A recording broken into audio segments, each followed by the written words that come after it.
ఈ దినము మనము డీల్ చేసే topic Abraham and his family. ఒక విధంగా చెప్పాలంటే అబ్రహాము జీవితంలోని డిఫరెంట్ క్యారెక్టర్స్ ని మనము క్యారెక్టర్ యొక్క పోర్ట్రేయల్ లేకపోతే వారి చరిత్రను కొంత మనం క్లుప్తంగా జ్ఞాపకం చేసుకుంటూ, అనగా those war associated with Abraham, వారు ఎలా అబ్రహాముతో ఉన్నారు, ఆ తర్వాత ఎలా వారు విడిపోయారు లేకపోతే ముగించబడ్డారు, ఈ వాటితో పాటుగా అబ్రహాము జీవిత ముగింపును కూడా ఈరోజు జ్ఞాపకం చేసుకోవాలని తలస్తున్నాను.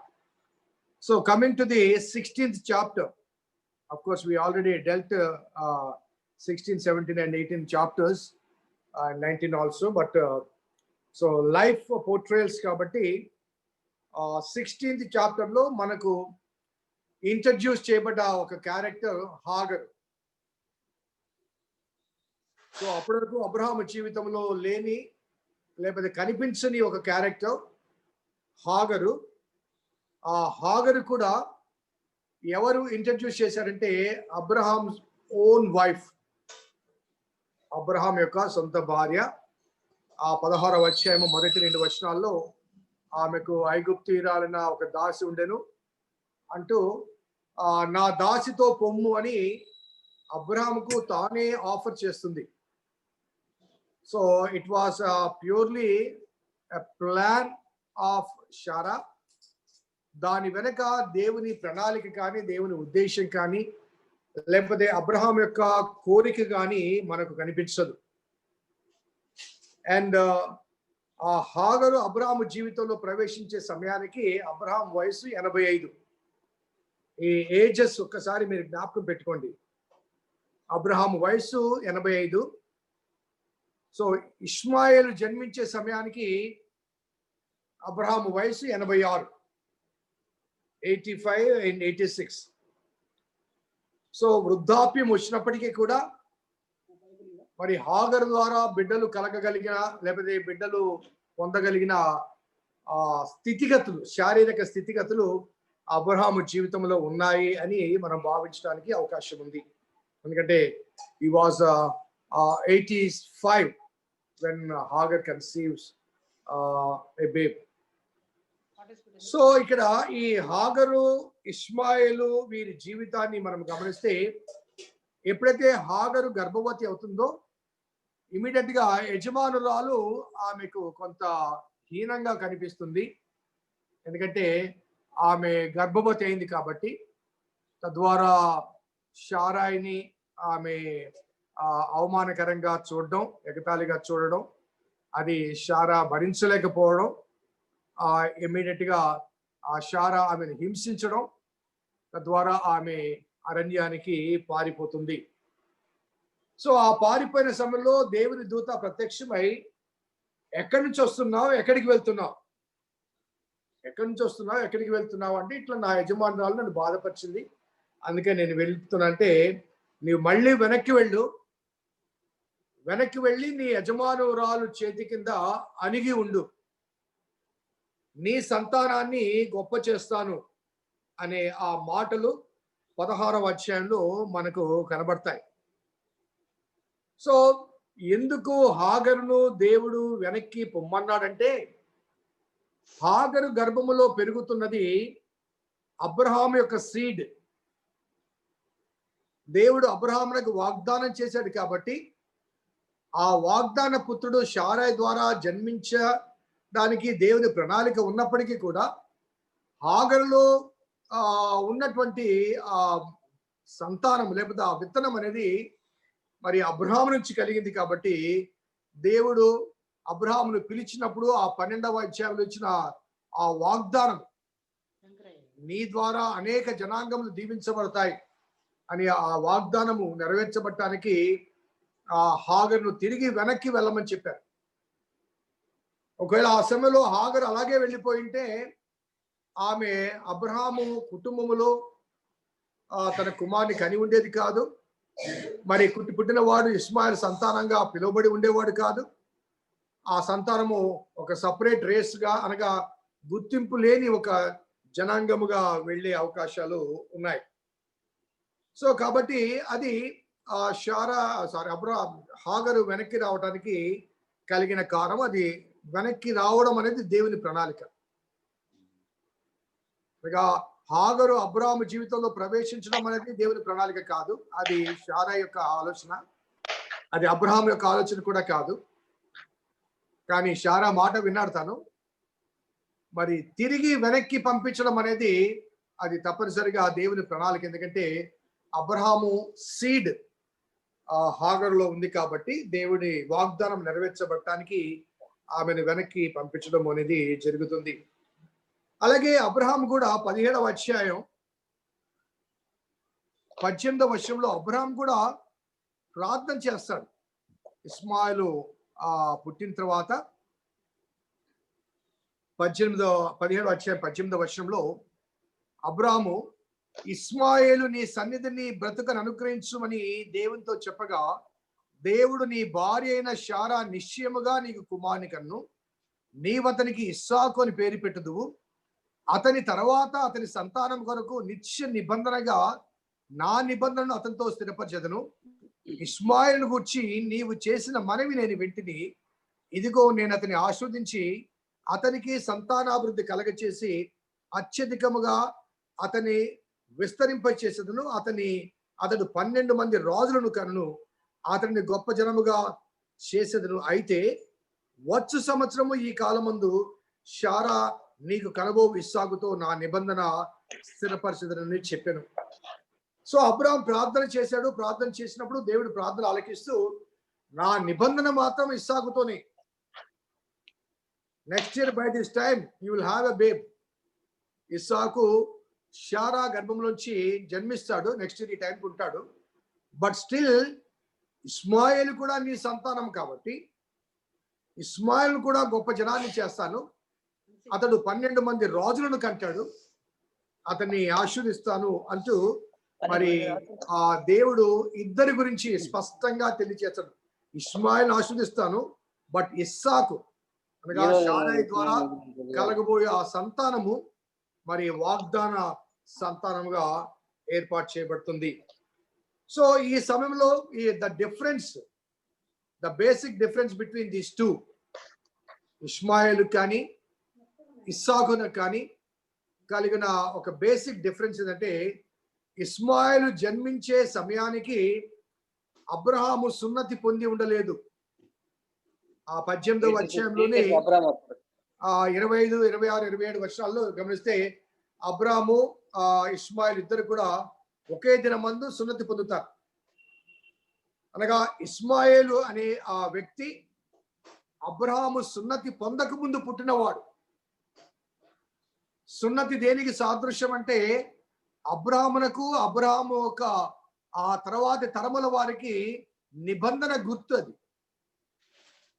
కాబట్టి ఆ నిబంధన కన్ఫర్మేషన్ కాకముందే ఇస్మాయిల్ పుడతాడు. కాబట్టి మరి ఇస్సాకుతో చేయబడే ఆ నిబంధనకు ఇస్మాయిల్ వారసుడు కాదు, ఎందుకంటే అంతకు ముందే జన్మించాడు కాబట్టి. వేరాజ్ ఇస్సాకు ఎప్పుడు పుట్టాడంటే సున్నతి తర్వాత పుడతాడు. సున్నతి తర్వాత ఆ ఇస్సాకు పుడతాడు.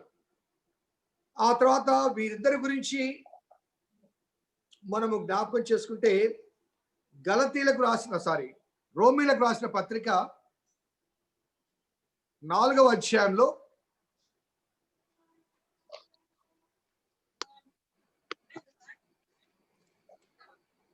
రోమీలకు రాసిన పత్రిక 4వ అధ్యాయం 19, 21 వచనాలు మనము చదివినట్లయితే, మరియు అతడు విశ్వాసమందు బలహీనుడు కాక రమారమి 100 ఏండ్ల వయసు గలవాడై ఉండి అప్పటికి తన శరీరము మృతతుల్యమైనట్టును శారా గర్భమును మృతతుల్యమైనట్టును ఆలోచించను. కానీ అవిశ్వాసం వలన దేవుని వాగ్దానమును గూర్చి సందేహింపక దేవుని మహిమపరిచి ఆయన వాగ్దానము చేసిన దానిని నెరవేర్చుటకును సముద్రని రూఢిగా విశ్వసించి విశ్వాసం వలన బలము నొందెను. విశ్వాసం వలన బలము నొందెను. ఎప్పుడు? 100 సంవత్సరాల వయసు వచ్చినప్పుడు. అలాగే 18వ అధ్యాయంలో నీకు శారా గర్భవతి అవుతున్నప్పుడు, నేను ముసలిదానను, శరీరము ఉడికిన దానను, నా యజమాని కూడా ముసలివాడు అంటుంది. సో ఇష్మాయేలు జన్మించే సమయానికి 85 సంవత్సరాలు 86 సంవత్సరాలు కాబట్టి ఆ సమయంలో అబ్రహామునకు ఆ శరీర సంబంధమైన శక్తి సామర్థ్యాలు కొంత ఉండే అవకాశాలు ఉన్నాయి.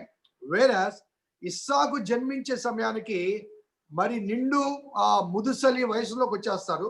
ఇద్దరు కూడా, ఒకరు 90 సంవత్సరాలు, ఒకరు 100 సంవత్సరాల వయసు వస్తుంది. కాబట్టి మరి రోమా పత్రికలో పౌలు అంటాడు, ఆత్మ వలన బలము నొందెను అనగా he has received the power of the spirit to conceive a babe.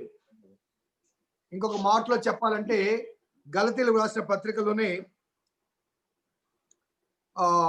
పౌలు భక్తుడు గలతీ 4:22-23 వచనాలు, మరలా 29 కూడా చదువుతాను.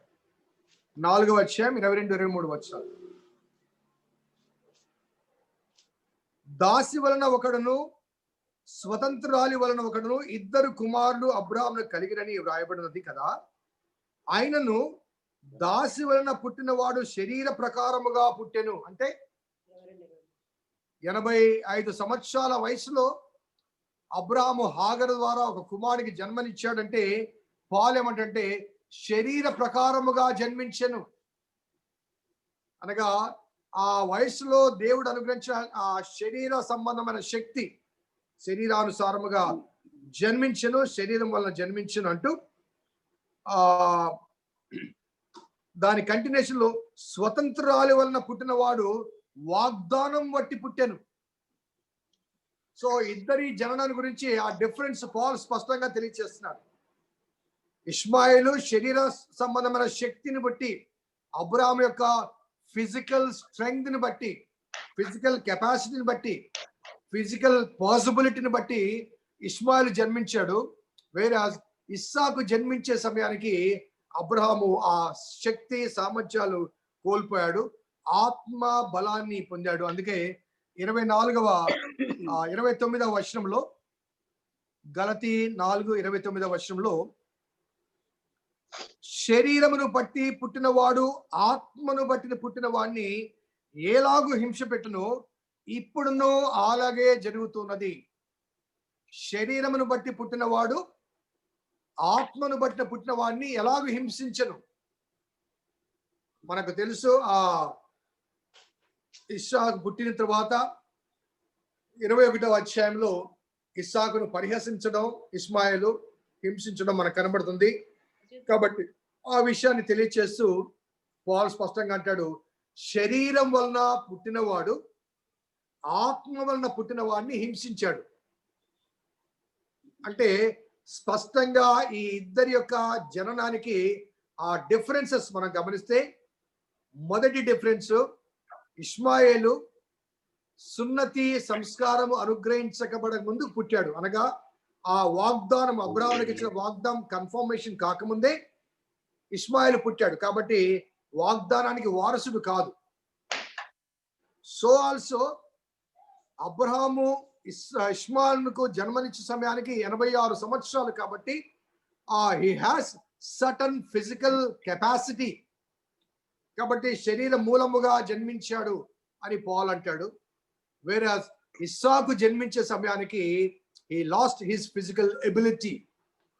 కాబట్టి God has given him a spirit to conceive a babe in their old age. కాబట్టి ఇస్సాకు ఆత్మ మూలముగా జన్మించిన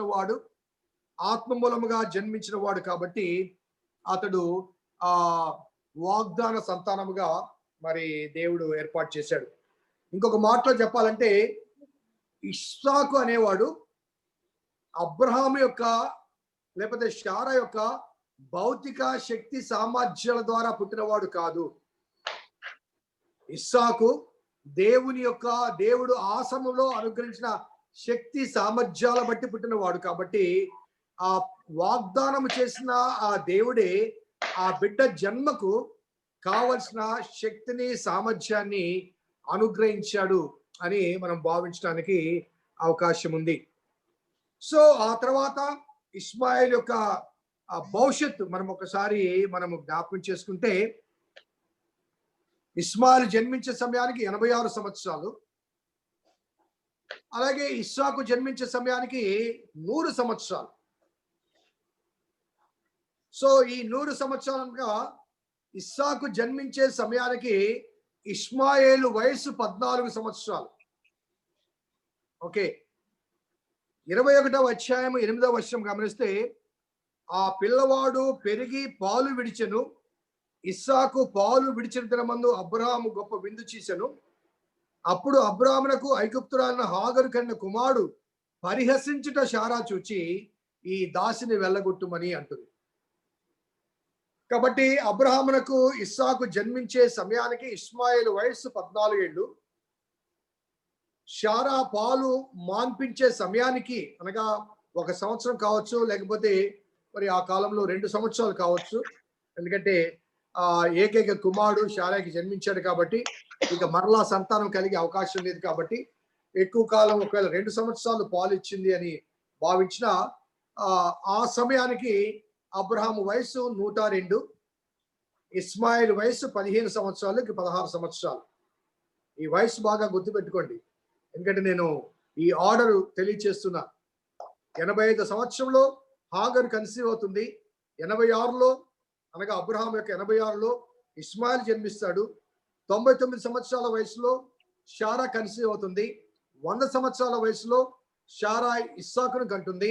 101 లేకపోతే 102 సంవత్సరాల వయసు వచ్చే సమయానికి మరి శారా కుమారుడికి విందు చేస్తే అక్కడ ఇస్మాయిలు మరి 15 సంవత్సరాల బాలుడు, మరి 1-2 సంవత్సరాలు కలిగిన ఇస్సాకును ఎగతాళి చేయడం అనేది అక్కడ మనకు కనిపిస్తుంది.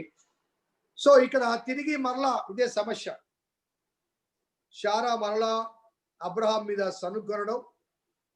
మరి మా అబ్రహాము మనసులో బాధపడతాడు, ఎందుకంటే నువ్వే నాకు ఇచ్చావు ఈ స్త్రీని, నేను అడగలేదు. సో హాగరు నా జీవితంలో ప్రవేశించడానికి నా శరీర సంబంధమైన కోరిక కానీ లేకపోతే ఆలోచన కానీ కాదు, నువ్వే నాకు ఇచ్చావు. ఒక బిడ్డకు జన్మనిచ్చింది, మరలా ఆ బిడ్డను నువ్వు పంపించి వేశావు, పంపించాలని ప్రయత్నం చేశావు, దేవుడు తిరిగి పంపించాడు.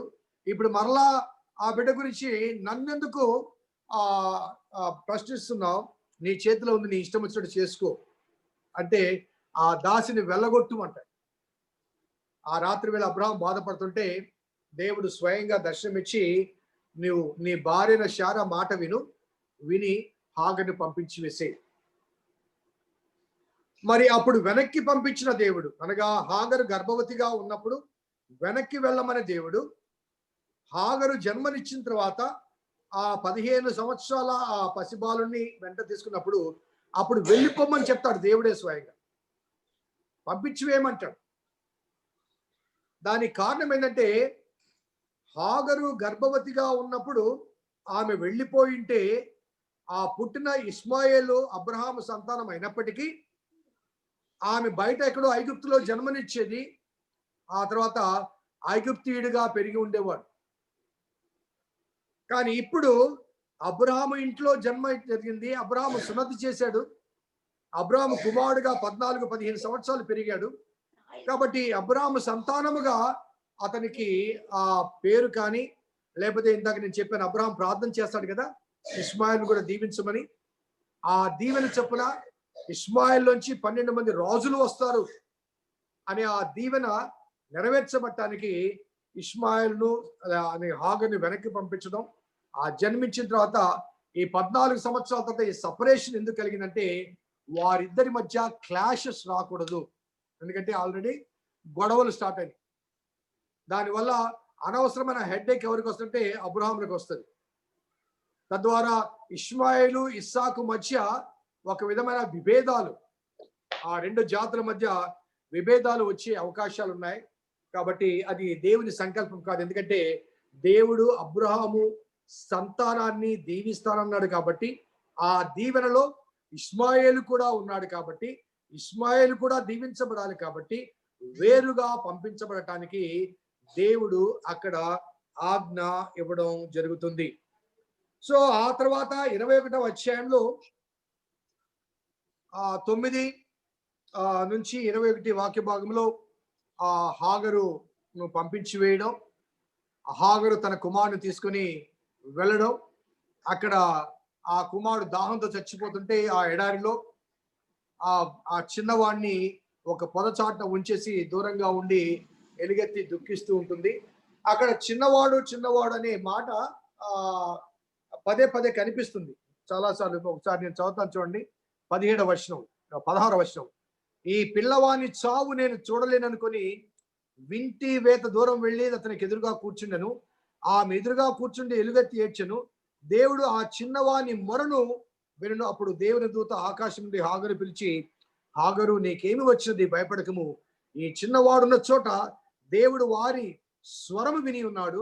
నీవు లేచి ఆ చిన్నవాడిని లేవనెత్తుకుని వాని చేయి పట్టుకొను, నీ చేత పట్టుకొనము, వారిని గొప్ప జనముగా చేసేదని చెప్పడం జరుగుతుంది.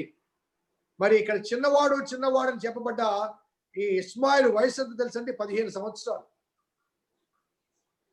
సో 15 సంవత్సరాల చిన్నవాడిని బిడ్డను చిన్నవాడు అని చెప్పిన దాన్ని బట్టి చాలా మంది ఏమన్నారంటే ఒత్తిళ్లలో ఉన్నవాడు అని భావిస్తుంటారు.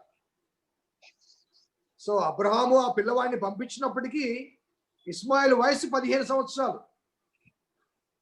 ఇక్కడ ఇంకోటి ఏంటంటే ఇస్మాయిల్ను ఆ పొద దగ్గర ఆ బిడ్డని అక్కడ పెట్టి దూరంగా వెళ్తే ఇస్మాయిల్ మొరను నేను విన్నాను అంటాడు. అనగా ఇస్మాయిల్ ప్రార్థన చేశాడు. అక్కడ ఇస్మాయిల్ కూడా ప్రార్థన చేశాడు, హాగరు ప్రార్థన చేసింది.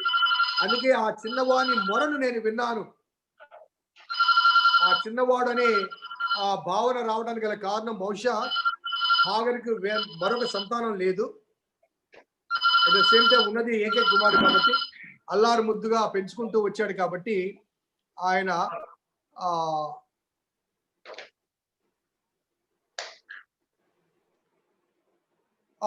మనం పెట్ నేమ్స్ పెట్టుకుంటాం కదా, చిన్న పెద్ద అని అట్లా పెట్ నేమ్స్ పెట్టుకుంటాం కదా, ఆ రీతిగా ఒకవేళ ఆ విధంగా భావించడానికి అవకాశం ఉంది కాబట్టి హాగరు ఆ బిడ్డను తీసుకుని పోవడం. 21వ వచనంలో 21లో ఐగుప్తు దేశం నుంచి ఒక స్త్రీని తెచ్చి అతనికి పెళ్లి చేసింది అని మనము గమనించవచ్చు. సో ఇస్మాయిల్ జీవితం అక్కడితో కొనసాగుతున్నప్పటికీ అక్కడక్కడ ఇస్మాయిల్ కనిపిస్తాడు. ఆ రెఫరెన్సెస్ కూడా నేను చూపిస్తాను. ఎందుకంటే 28వ అధ్యాయంలో, ఆదికాండము 28వ అధ్యాయంలో 7 నుంచి 9 వరకు మనం గమనిస్తే, యాకోబు తన తల్లిదండ్రుల మాట విని పద్దనరాముకు వెళ్ళిపోయినని ఏశావు తెలుసుకున్నప్పుడు, ఇది కాక కనాను కుమార్తెలు తన తండ్రి అయిన ఇస్సాకులకు ఇష్టురాండ్లు కారని ఏశావు తెలుసుకున్నప్పుడు, ఏశావు ఇష్మాయేలు యొద్దకు వెళ్ళి తనకున్న భార్యలు కాక అబ్రహాము కుమారుడైన ఇస్మాయేలు కుమార్తెయు నెబాయోతు సహోదరిన మహలతును కూడా పెళ్లి చేసుకొనెను. సో ఏశావు మ్యారేజ్ టైంలో మరలా ఇక్కడ ఇస్మాయేలు మనకు కనబడతాడు. ఆ ఇస్మాయేల్ యొక్క ఆ కుమార్తెను మరి ఏశావు వివాహము చేసుకున్నట్లుగా మనకు అక్కడ కనబడుతూ ఉంది. కాబట్టి ఈ ఇద్దరి గురించి, అనగా మనం ఇస్సాకు లైఫ్ లోకి ఇంకా రాలేదు, ఆ ఇద్దరి గురించి మనం జ్ఞాపకం చేసుకుంటే, ఇస్మాయేలు సున్నతికి ముందు, అనగా దేవుని ఆ వాగ్దానము, ఆ నిబంధన నెరవేర్చబడక ముందు, వాగ్దానము ఏర్పాటు చేయబడక ముందు జన్మించిన వాడు. అలాగే ఇస్మాయిల్ జన్మించే సమయానికి అబ్రహాం వయసు 85 సంవత్సరాలు 86 సంవత్సరాలు. కాబట్టి ఆయన శరీరం మూలముగా జన్మించిన వాడు అని ఆ విషయాన్ని తెలియచేయబడుతుంది.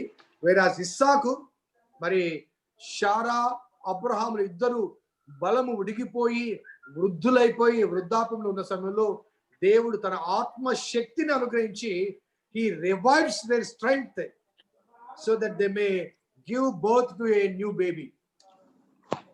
దేవుని వాగ్దానం ఇచ్చాడు కాబట్టి ఆ వాగ్దాన సంతానము వారు పొందటానికి, లేకపోతే ఆ వాగ్దాన సంతానానికి జన్మనివ్వటానికి దేవుడు తగిన శక్తిని అనుగ్రహించాడు అని చెప్పక తప్పదు. ఆ శక్తి అలాగే కంటిన్యూ అవుతుంది. ఆ తర్వాత కాలంలో 25వ అధ్యాయంలో అబ్రహాం మరొక ఆమెను చేసుకొని ఆమె ద్వారా మరికొంతమంది 6 బిడ్డలను కంటాడు. అది తర్వాత మీకు తెలియచేస్తాను. So this is the end of the story of Ishmael and Hagar. ఆ తర్వాత అక్కడక్కడ కొటేషన్స్ లో వీరు కనబడతారు తప్ప వీరి లైఫ్ గురించిన ఇన్ఫర్మేషన్ మనకు అంతగా బైబిల్లో కనిపించదు. So this gives a full stop to the story of Hagar and Ismail. So now coming to the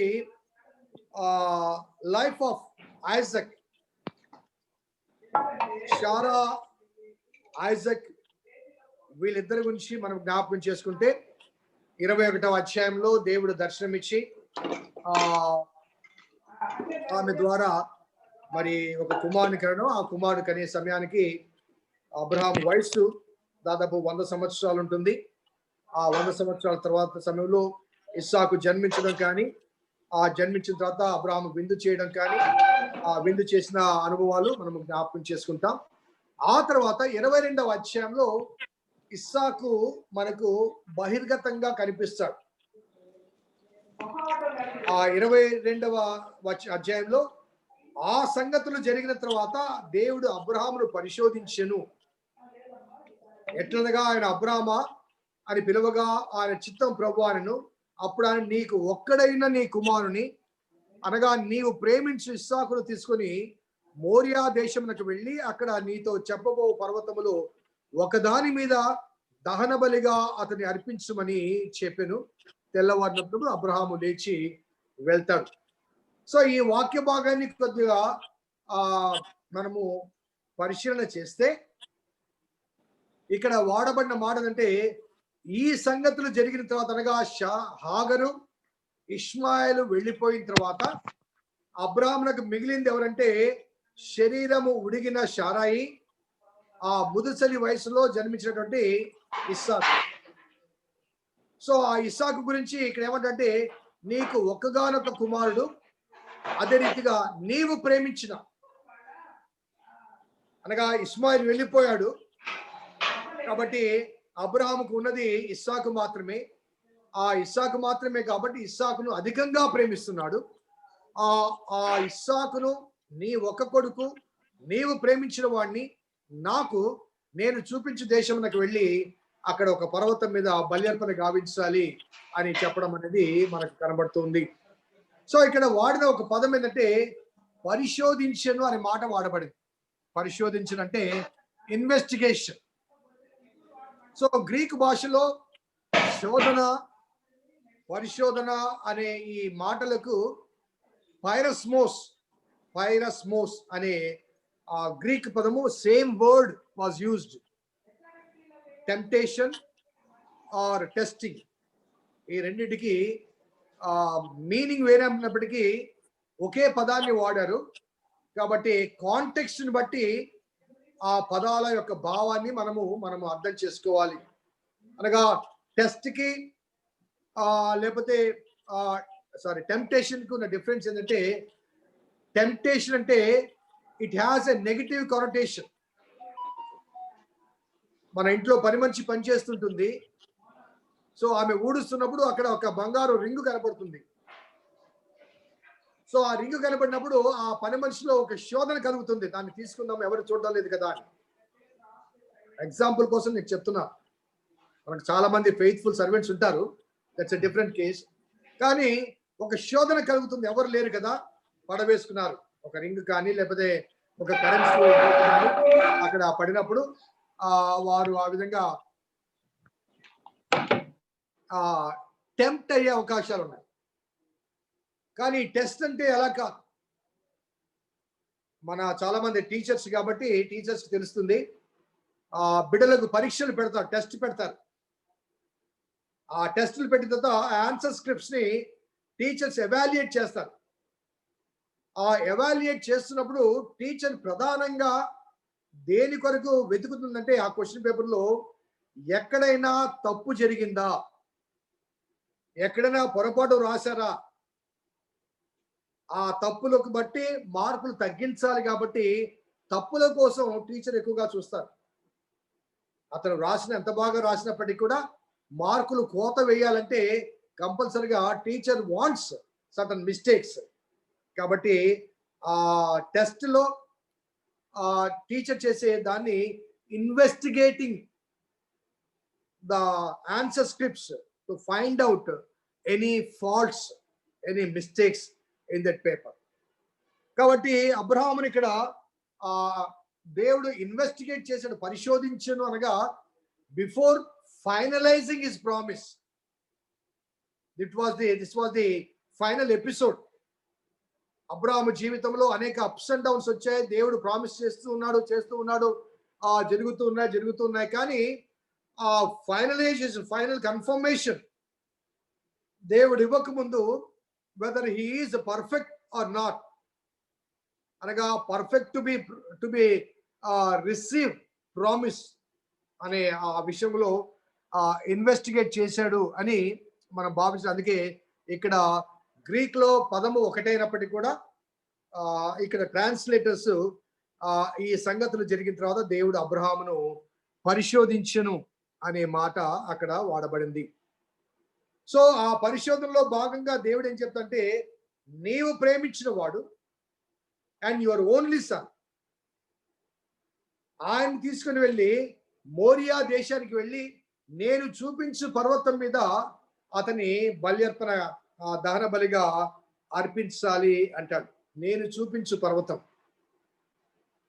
so natural గా మోరియా దేశంలోని ఆ మోరియా పర్వతం మీద అనగా అక్కడ there was ranges of mountains. Moriah దేశంలో there were ranges of mountains. One of the mountains ఆ Moriah పర్వతం మీద మరి అబ్రహాము ఇస్సాకును బలి ఇవ్వటానికి తీసుకుని వెళ్తాడు. సో ఈ మోరియా పర్వతం యొక్క సిగ్నిఫికెన్స్ ఒకసారి మనము ఆ లేటర్ స్టేజ్ లో మనం గమనించాల్సి వస్తే, 2 క్రానికల్ 3:1, 2 క్రానికల్ 3:1 చూడండి. తరువాత సొలొమోను యెరూషలేములో తన తండ్రి అయిన దావీదునకు యెహోవా ప్రత్యక్షమైనప్పుడు మోరియా పర్వతమందు రాజు దావీదు సిద్ధపరిచిన స్థలమున, యెబూసీయుడైన ఓర్నాకు కళ్ళమందు దావీదు ఏర్పరిచిన స్థలమున యెహోవాకు ఒక మందిరమును కట్టనారంభించెను. ద టెంపుల్, సొలొమోను నిర్మించిన ఆ దేవాలయము ఎక్కడ నిర్మించబడిందంటే ఆ మోరియా పర్వతం మీద. ఏ పర్వతం మీద అయితే అబ్రహాము ఇస్సాకును బలి అర్పించడానికి తీసుకుని వెళ్ళాడో అదే పర్వతం మీద ఆ తర్వాత కాలంలో యెరూషలేము దేవాలయం నిర్మించబడింది. ఆ తర్వాత పర్వతం పేరు మరుగైంది. యెరూషలేము దేవాలయము అనే ఆ పేరు సార్థకం అయిపోయింది. కాబట్టి లేటర్ స్టేజ్ లో the temple was build on the same mountain or same mountain ranges. అక్కడ మరి దేవాలయం నిర్మించబడింది. సో ఇక్కడ చాలా మంది థియాలజియన్స్ ఈ ఐజాక్ యొక్క సాక్రిఫైస్ ని, జీసస్ యొక్క సాక్రిఫైస్ ఆన్ ది కాల్వరీ, దీన్ని కంపేర్ చేస్తూ కొంత ఇన్ఫర్మేషన్ వాళ్ళు గ్యాదర్ చేశారు. ఆ ఇన్ఫర్మేషన్ మీకు ఒకసారి జ్ఞాపకం చేస్తాను. సో మోరియా పర్వతానికి అబ్రహాము ఎందుకు తన కుమారుని తీసుకుని వెళ్ళాడంటే, అక్కడ దేవునికి బల్యర్పణ గావించడానికి తీసుకుని వెళ్ళాడు. సో ఆల్సో మరి కొత్త నిబంధనలో యేసు ప్రభువారు ఆ కల్వరి శిఖరాన్ని, ఆ కొండ మీదకి ఎందుకు వెళ్ళాడు, యెరూషలేములో ఉన్న ఆ శిఖరం మీదకి ఎందుకు వెళ్ళాడంటే, ఆయన కూడా లోక పాపములు మోసుకుని పోయే దేవుని గొర్రె పిల్లగా తను తాను బల్యర్పణ గావించబడటానికి వెళ్ళాడు. ఇది మొదటి పోలిక. రెండవ పోలిక ఆ మోరియా పర్వతము, మోరియా దేశము వెలుపల ఉంది. అదే రీతిగా యేసు ప్రభువారు సిలువ వేయబడిన ఆ కల్వరి యెరూషలేము వెలుపల ఉంది. యెరూషలేము పట్టణం వెలుపల ఉంది. మూడవది, ఇస్సాకును తీసుకొని అబ్రహాము దాదాపు 3 దినముల ప్రయాణం అంత దూరం వెళ్తాడు మోరియా దేశానికి. ఈ ట్రావెల్స్ ఫర్ 3 days. అది 22వ అధ్యాయంలో చాలా స్పష్టంగా వ్రాయబడి ఉంది. మీరు ఆ అధ్యాయం చదివితే నేను చెప్పినవన్నీ కూడా మీకు జ్ఞాపకం వస్తాయి. వారు 3 దినాలు ప్రయాణం అవుతారు. అదే రీతిగా యేసు ప్రభు వారు కూడా 3 days he was in the grave. ఆయన సమాధిలో ఉండి 3వ దినమున ఆయన లేచి వస్తాడు. ఇంకొక పోలిక ఏంటంటే, ఆ బల్యర్పణ సమయంలో అబ్రహాం ఏం చేసంటే కట్టెలు చీల్చి ఆ కట్టెల మోపు కట్టుకొని గాడిద మీద ఎక్కించుకొని ఆ పర్వతం వరకు వచ్చిన తర్వాత ఆ పర్వత అడుగు భాగమున పనివారిని గాడిదలను అక్కడ ఉంచి ఆ కట్టెల మోపు ఇస్సాకు భుజం మీద పెడతాడు. భుజం మీద పెట్టినప్పుడు ఆ కట్టెల మోపు ఇస్సాకు మోస్తాడు, అబ్రహాం ఏమో నిప్పును మోసుకుంటూ వెళ్తాడు. అనగా ఏ దహన బలి పీఠం మీద అయితే ఆ కట్టెలు పేర్చి ఆ కట్టెల మీద ఇస్సాకు బలి అర్పించబడాలో, మరి ఆ కట్టెలు ఇస్సాకు తానే స్వయంగా మోసాడు. అదే రీతిగా ఏ శిలువ రాని మీద అయితే యేసుప్రభు వారు వేలాడులో ఆ శిలువను యేసుప్రభు వారు స్వయంగా మోసుకుంటూ వెళ్తాడు. అలాగే దహన బలి పీఠం కట్టిన తర్వాత ఆ కట్టెలు పేర్చిన తర్వాత ఇస్సాకు బంధించబడి ఆ కట్టెల మీద పరుండబెడతాడు. అదే రీతిగా యేసు ప్రభు వారు కూడా శిలువ మీద మేకుల చేత బంధించబడి ఆ శిలువ మ్రాను మీద తాను వేలాడడం అనేది కనబడుతూ ఉంటుంది. అలాగే ఆ ఇస్సాకు జీవితంలో ఇస్సాకును బల్యర్పణ గావించడానికి తీసుకుని వెళ్ళింది ఎవరంటే, స్వంతగా ఇస్సాకు తండ్రి అబ్రహాము తీసుకెళ్తాడు. సో ఆల్సో యేసు ప్రభువారు శిలువలో ప్రాణత్యాగం చేయడానికి గల కారణం తండ్రి చిత్తము. తండ్రి నీ చిత్తము నెరవేర్చడానికి వచ్చాడు అనగా ఇట్ వాస్ ఫాదర్స్ విల్. కాబట్టి అక్కడ కూడా ఒక పోలిక కనబడుతుంది. అలాగే ఒక డిఫరెన్స్, ఫండమెంటలీ ఫైనల్ డిఫరెన్స్ అంటే, Isaac had an alternative on the mount, whereas Jesus is an alternative. ఇస్సాకు బదులుగా అక్కడ గొర్రె కనిపించింది, whereas యేసు ప్రభు మరి మనకు బదులుగా ఆయన గొర్రె పిల్లగా అర్పించబడ్డాడు. ఆయనే గొర్రె అయ్యాడు. కాబట్టి ఈ పోలికలన్నీ తెలియచేస్తూ చాలా మంది ఏమంటారంటే, Isaac sacrifice is something like a prototype.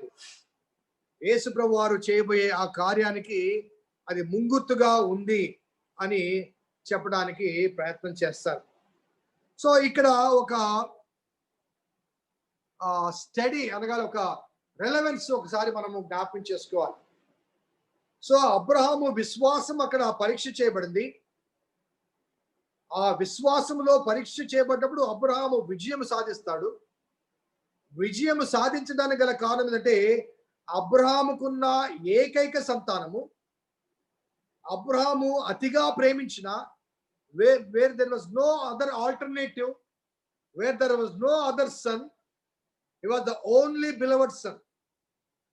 అనగా తన యావత్తును అర్పించడానికి సిద్ధపరచబడ్డాడు. కాబట్టి దేవుడు అబ్రహామును దీవించడానికి ముందుకు వస్తాడు. ఒకసారి మనము 15వ వచనం చూద్దాం, 22:15. యెహోవా దూత రెండవ మారు పరలోకం నుండి అబ్రహామును పిలిచి ఇట్లను, నీవు నీకు ఒక్కడే అయ్యున్న నీ కుమారుని ఈయ వెనుతీయక ఈ కార్యము చేసినందున నేను నిన్ను ఆశీర్వదించి ఆకాశ నక్షత్రములను సముద్ర తీరమందలి ఇసుకవలను నీ సంతానమును నిశ్చయముగా విస్తరింపచేసేదను.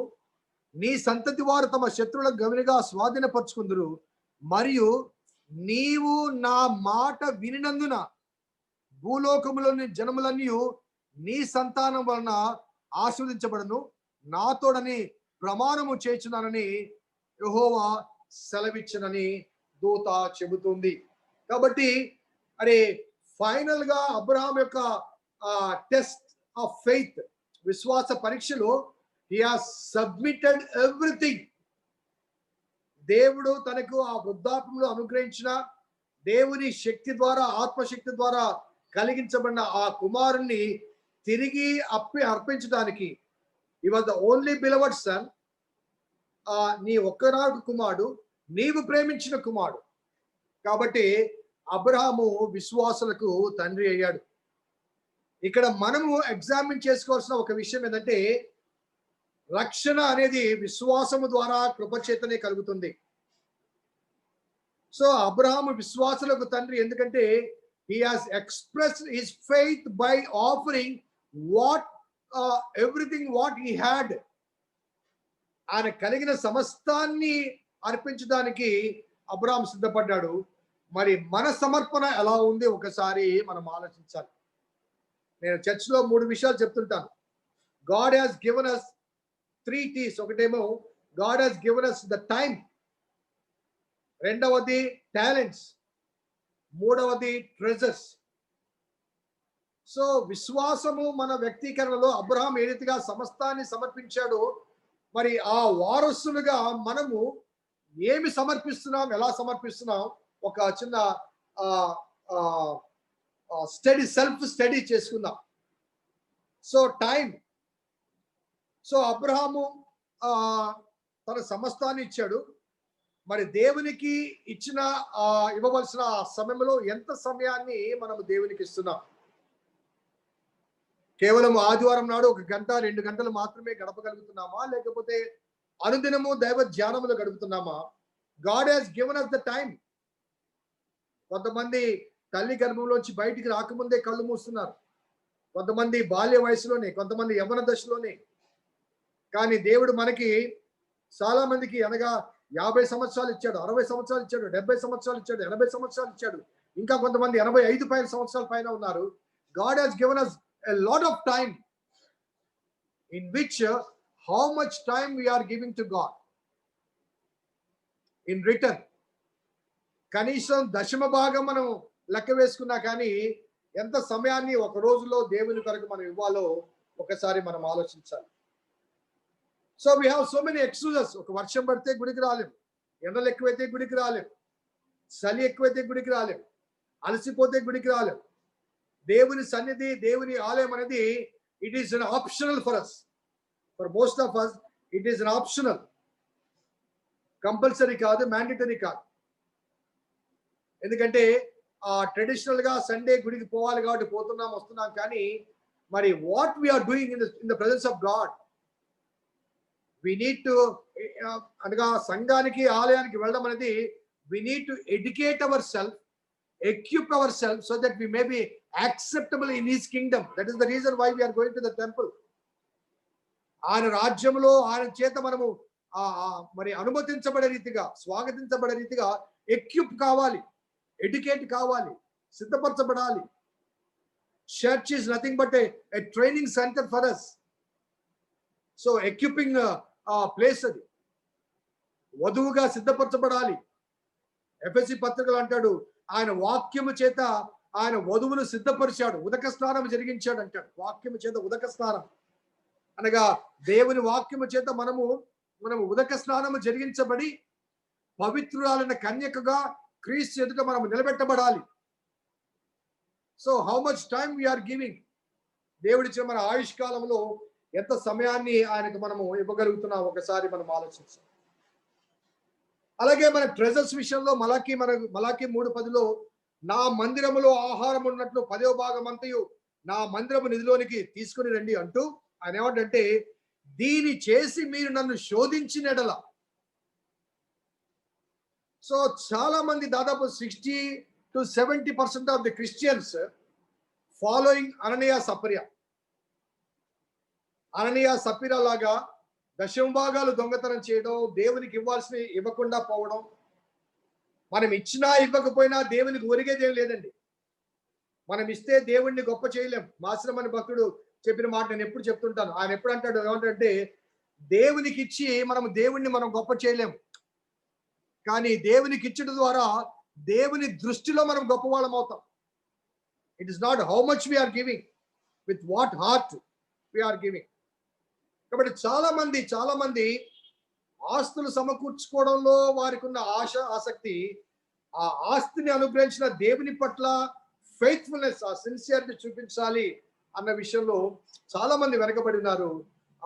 డెఫినెట్ గా మరి నాకు కలిగిన అనుభవాల బట్టి గత కాలంలో ఈ 25 సంవత్సరాల పాస్టరల్ లైఫ్ లో ఓన్లీ ఒక 50% లేకపోతే 40% people are faithful unto God by giving they tights. మిగతా వాళ్ళందరూ కూడా మరి వారు ఆ విషయంలో నమ్మకస్తులుగా లేరు అని మాత్రం తప్పనిసరిగా చెప్పక తప్పదు. ఎందుకంటే నా 25 years ఆఫ్ పాస్టరల్ మినిస్ట్రీలో. అలాగే talents, God has given us certain talents. Talent అనగానే పాటలు పాడడం, వాయిద్యాలు వాయించడం కాదండి. మన social position is a talent, మన ప్రాపర్టీస్ ఆర్ ఎ టాలెంట్, అలాగే మన social identity is a talent, మన wisdom is a talent. So ఎంతో మందికి లేని టాలెంట్స్. కొన్ని కుటుంబాలు నేను చూస్తుంటాను, పెద్ద కుమారుడు ఒక తల్లికి 3 బిడ్డలు ఉంటారు. ఒక డాక్టర్ అవుతాడు, ఒకడు ఇంజనీర్ అవుతాడు, ఒకడు పనికిమాలి అనగా చదువు సంధి లేకుండా వాడు పోరంబోకు అవుతాడు. 3 ఒకే తల్లికి పుట్టినవాడు, ఒకే ఇంట్లో పెరిగిన వాడు, ఒకే ఎన్విరాన్మెంట్, ఒకే స్కూలు, ఒకే టీచరు, ఒకే స్థితిగతులు. కానీ ఒకడు డాక్టర్ అవుతాడు, ఒకడు ఇంజనీర్ అవుతాడు, మరొకడు ఏమీ చదువు లేని వాడుగా తయారవుతాడు. తల్లి లోపం కాదు, తండ్రి లోపం కాదు, వారి పెంపకం కాదు, వారి ఇచ్చిన పోషణ కాదు. So God has a definite purpose and plan, and he has extended certain wisdom to you and to me. ఈనాడు మా కుటుంబాల్లో నేను ఈ స్థాయిలో ఉన్నానంటే దానికి కారణం దేవుడు నా పట్ల ఒక ప్రణాళిక కలిగి ఉన్నాడు. కాబట్టి నా సర్వస్వ టాలెంట్స్ ఏమైతే ఇచ్చాడో అవన్నీ దేవుని కొరకు ఖర్చు పెట్టాలి. ఈ వయసులో నేను ఎందుకు తపన పొందుతున్నా అంటే, ఎక్కడైనా స్వార్థం అనేది నా మనసులో కలుగుతుందని భయం నాకు. So our talents, our time and our treasures. So we need to be faithful unto God in all these 3 aspects in our life. అప్పుడు ఆ విశ్వాసము అబ్రహాము చూపిన విశ్వాసము పోలి ఉంటుంది. కాబట్టి ఆ విశ్వాసము ద్వారా కృపచేత మనము రక్షణ పొందే అవకాశము ఉంటుంది. సో ఫైనల్లీ అబ్రహాము జీవిత కొనసాగింపు మనము గమనిస్తే 23వ అధ్యాయంలో శారాయ్ చనిపోతుంది. 23వ అధ్యాయం ప్రారంభంలోనే శారా జీవించిన కాలం అనగా శారా బ్రతికిన ఏళ్ళు 127.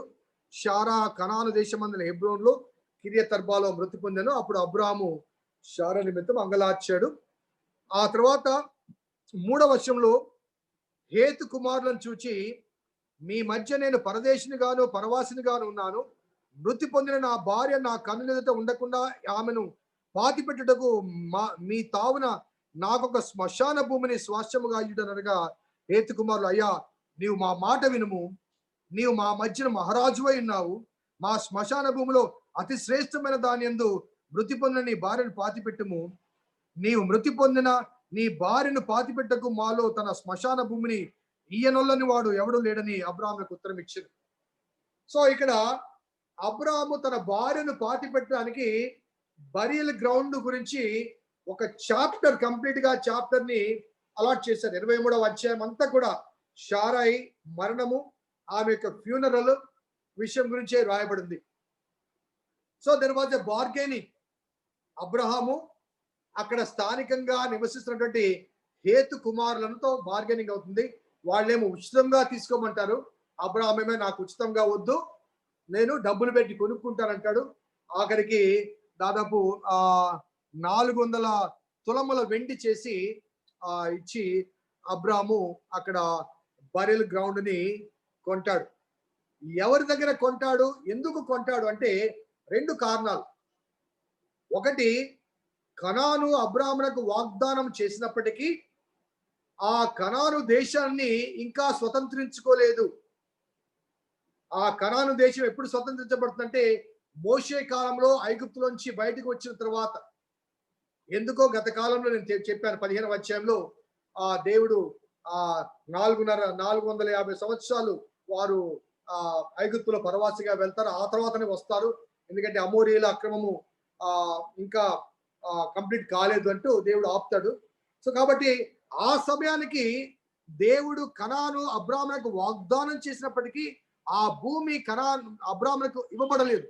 It was still under the position of Canaanites. కాబట్టి ఆ కనాను కుమారులైనటువంటి హేతు దగ్గర వారు కొంటారు. ఈ హేతు ఎవరు అంటే ఒకసారి 10వ అధ్యాయంలో నోవహు కుమారుల అనుభవాన్ని ఒకసారి చూద్దాం. 10వ అధ్యాయం 15వ వచనం. కనాను తన ప్రథమ కుమారుడు సీదోనును, హేతును, యెబూసీయులను, అమోరీయులను, గిర్గాషీయులను మొదలగు వారిని కన్నాడు. అనగా హేతు ఎవరంటే కనాను కుమారుడు. కనాను ఎవరంటే నోవహు చేత శపించబడిన 3వ కుమారుడైన హాము కుమారుడు. సో హాము సంతానం అంతా కనాను ఆక్రమించుకొని ఉంటారు. కాబట్టి ఆ కనాన్లో ఉన్నటువంటి ఆ కనాను కుమారుడు హేతు, ఆ హేతు ఆ వంశావళిలో నుంచి ఆ స్థలాన్ని కొనుక్కోవడం అనేది జరుగుతుంది. ఈ హేతు గురించి మీకు కొంత ఇన్ఫర్మేషన్ అడిషనల్ గా కావాల్సి వస్తే 26వ అధ్యాయం 34వ వచనంలో 26-34 ఏశావు 40 సంవత్సరములు వాడైనప్పుడు హిత్తీయుడైన బెరియా కుమార్తెకు యహూదీతును, హిత్తీయుడైన ఎలోను కుమార్తెకు బాషమతును పెళ్లి చేసుకును. వీరు ఇస్సాకునకు రిబ్కాకును మనోవేదన కలగచేసిరి. అలాగే 27వ అధ్యాయం 46 చూడండి. మరియు రిబ్కా ఇస్సాకుతో, హేతు కుమార్తెల వలన నా ప్రాణము విసికినది. ఈ దేశస్థురాలైన హేతు కుమార్తెల్లో వీరి వంటి ఒకదాన్ని యాకోబు పెళ్లి చేసుకునేలా నా బ్రతుకు వలన నాకేమి ప్రయోజనము అనను.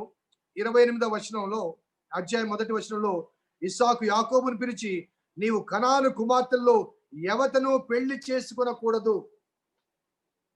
సో ఏశావు ఇస్మాయేలు కుమార్తెను పెళ్లి చేసుకొనక ముందు మొదటిగా ఇద్దరు కనానీ కుమార్తెలను పెళ్లి చేసుకుంటాడు. వారెవరంటే ఈ హేతు సంతానం. అందుకే అబ్రహాము తన దాసుడైన దాసుని ఎలియాజర్ను ఇస్సాకునకు వధువును తేడానికి పంపించినప్పుడు ఈ కనాను కుమార్తెలు ఎవరొద్దు బాబు అంటాడు. నా స్వజనం దగ్గరికి వెళ్ళి అక్కడి నుంచి ఇస్సాకునకు వధువు తేవాలి, ఈ కనాను కుమార్తెలు ఎవరు వద్దు అంటాడు. సో కనానీయులతో వియ్యమందడం అనేది దేవుని ఉద్దేశానికి విరుద్ధమైంది. కాబట్టి మరి అక్కడ ఆ కనానీయుల దగ్గర ఆ స్వాస్థ్యాన్ని కూడా కొనుక్కోవడం జరుగుతుంది. ఆ తర్వాత అక్కడ ఆమెను పాతి పెట్టడం కూడా జరుగుతుంది. ఆ తర్వాత 25వ అధ్యాయంకి వచ్చేసరికి అబ్రహాము మరొక స్త్రీని పెళ్లి చేసుకుంటాడు. 24 తర్వాత మనం ధ్యానం చేద్దాం. 25వ అధ్యాయంలో అబ్రహాం మరలా ఒక స్త్రీని వివాహం చేసుకున్నాను. ఆమె పేరు కెతూరా. ఆమె అతనికి జిమ్రాను, యొక్సాను, ముగ్దాను, మిజ్యాను, ఇక్స్పాదు, షూహవు అను వారిని అనగా 6గురిని ఆమె కంటుంది. ఇక్కడ మనకు ఆశ్చర్యాన్ని కలిగించే ఒక అంశం కానీ లేకపోతే ఆలోచన కలిగించే ఒక అంశం కానీ ఏంటంటే, శారా చనిపోయే సమయానికి శారా వయసు 127. శారాయి కన్నా అబ్రాం 10 ఏళ్ళు పెద్ద, అనగా 137 ఇయర్స్ అబ్రాం ఇప్పుడు శారా చనిపోయే సమయానికి. ఆ తర్వాత ఇస్సాకునకు పెళ్లి చేస్తాడు 24వ అధ్యాయంలో. ఆ తర్వాత ఆ పెళ్లికి బహుశా ఒక 4-5 సంవత్సరాలు టైం పట్టి ఉంటుంది. ఎందుకంటే చనిపోయిన వెంటనే పెళ్లి చేయరు కాబట్టి ఒక 4-5 సంవత్సరాలు. అట్లీస్ట్ 137 ప్లస్ 4 3 ఇయర్స్ చేసుకున్నా కానీ 140. సో అబ్రహాము దాదాపు 140 సంవత్సరాల వయసులో పెళ్లి చేసుకుని మరలా 6 కంటాడు. ఎలా సాధ్యం? ఇస్సాకును కనటానికే అతనికి శక్తి లేదు. 100 ఇయర్స్ వయసులోనే అతడు ఆత్మ మూలముగా ఇస్సాకునకు జన్మనిస్తాడు. అనగా దేవుడు అనుగ్రహించిన శక్తిని బట్టి జన్మనిస్తాడు. సో కానీ ఆ తర్వాత 40 ఇయర్స్కి 40 సంవత్సరాలకి ఇంకొక ఆమెను పెళ్లి చేసుకోవడం, ఆ తర్వాత ఆమె ద్వారా 6 పుట్టడం, ఆ తర్వాత అనేక జనాంగములు అక్కడి నుంచి వస్తాయి. అనేక జనాంగములు వారి ద్వారా పుడతారు. మరి అబ్రహాంలో వచ్చి పుట్టిన జనాంగాలు గమనిస్తే ఇస్రాయేలు ఉన్నారు, ఇస్మాయేల్ ఉన్నారు, ఏషావును బట్టి ఎదోమీలు వస్తారు, అమాలేకులను బట్టి అమాలేకులు వస్తారు, కెనజీలు వస్తారు, అదే రీతిగా మిజ్జానీలు వస్తారు, అశ్షూరీయులు వస్తారు, లితుషీలు వస్తారు, లియుమీలు వస్తారు, మోయాబీలు, అమ్మోనీలు ఆ లోతు కుమార్తెల ద్వారా వస్తారు. ఈ జనాంగాలన్నీ కూడా అబ్రహాములో నుంచే వస్తారు. లేకపోతే లోతు ద్వారా 2 జనాంగాలు వస్తాయి. సో దేవుడు మరి ఆ సమయంలో దాదాపు 140 సంవత్సరాల ఆ కాలంలో దేవుడు మరలా అబ్రహాము ద్వారా మరి జనాంగాన్ని లేకపోతే సంతానాన్ని ఇవ్వటానికి గల కారణం ఏంటంటే దేవుని ఆశీర్వాదం. ఒకసారి 17వ అధ్యాయం ఒకసారి చూద్దాం. 17వ అధ్యాయం 4-5 వచనాలు.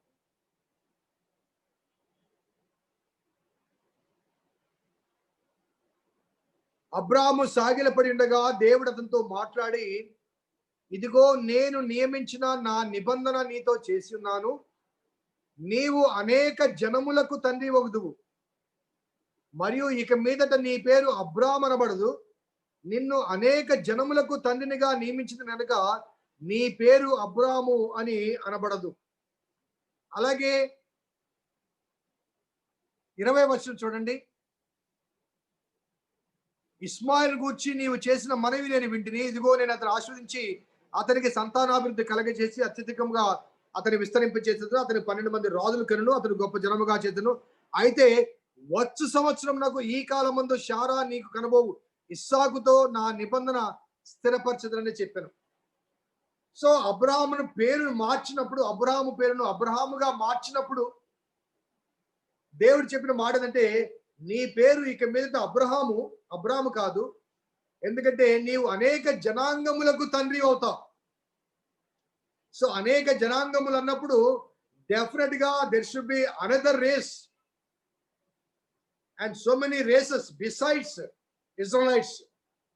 ఇస్రాయేలు కాకుండా మరి కొన్ని జాతులు రావాలి అబ్రహాంలో నుంచి. కాబట్టి God might have extended enough strength to Abraham so that he may give birth to some more races. కేతురా ద్వారా మరికొన్ని జాతులు రావడానికి దేవుడు ఆయనకు శక్తిని అనుగ్రహించి ఉంటాడు అని భావించడానికి మరి ఆస్కారం ఉంది. సో ఇంతటితో మరి ఆ తర్వాత కాలంలో అబ్రహాము చనిపోతాడు. చనిపోయినప్పుడు మనం గమనిస్తే ఆ చనిపోయిన అబ్రహామును పాతి పెట్టడానికి 25:9 చూడండి. 25:8 నుంచి చదువుతారు. అబ్రహాము నిండు వృద్ధాప్యం వచ్చిన వాడే అతను మంచి ముసలితనం నా ప్రాణం విడిచి మృతి పొంది తన పితల యొద్దకు చేర్చబడను. హిత్తీయుడైన సోహర్ కుమారుడుగా ఎఫ్రోను పొలమందలి మక్ఫేలా గోలు అతని కుమారులకు ఇస్సాకు ఇస్మాయేలు అతన్ని పాతి పెట్టిరి. ఎవరెవరు పాతి పెట్టారండి? ఇస్మాయేలు ఇస్సాకు ఇద్దరు కలిసి పాతి పెట్టారు. కానీ ఆ పాతి పెట్టడానికి ముందుగానే అబ్రహాము బ్రతికి ఉండగానే ఈ కెతురా ద్వారా పుట్టిన మిగతా 6 సంతానాల్ని బహుమతులు ఇచ్చి వారిని పంపివేస్తాడు. ఆ 3, 4, 5 వచనాల్లో ఆ విషయం స్పష్టంగా ఉంది.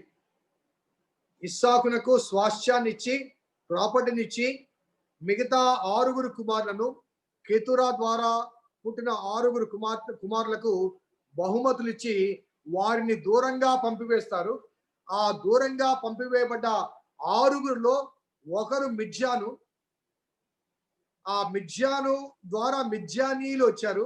ఆ మిద్యానీయులు ఎక్కడ మరలా మనకు తారసపడతారంటే, మోషే ఐగుప్తులోంచి పారిపోయి మిద్యాను అరణ్యములో గొర్రెలు కాచుకుంటున్నప్పుడు అతని మామ ఇత్రో మిద్యానీయుడు, మోషే చేసుకున్న భార్య సిప్పోరా మిద్యానీయురాలు. సో అక్కడ మిద్యానీయులు మరలా మనకు కనిపిస్తారు.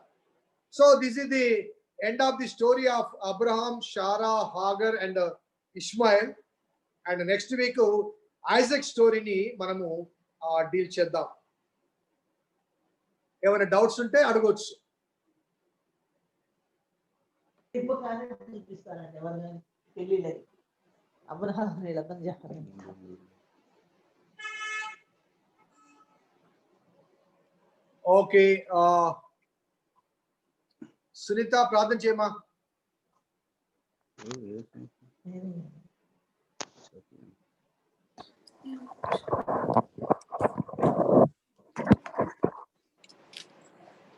ప్రార్థన చేసుకుందాం. స్తోత్రం తండ్రి, స్తోత్రం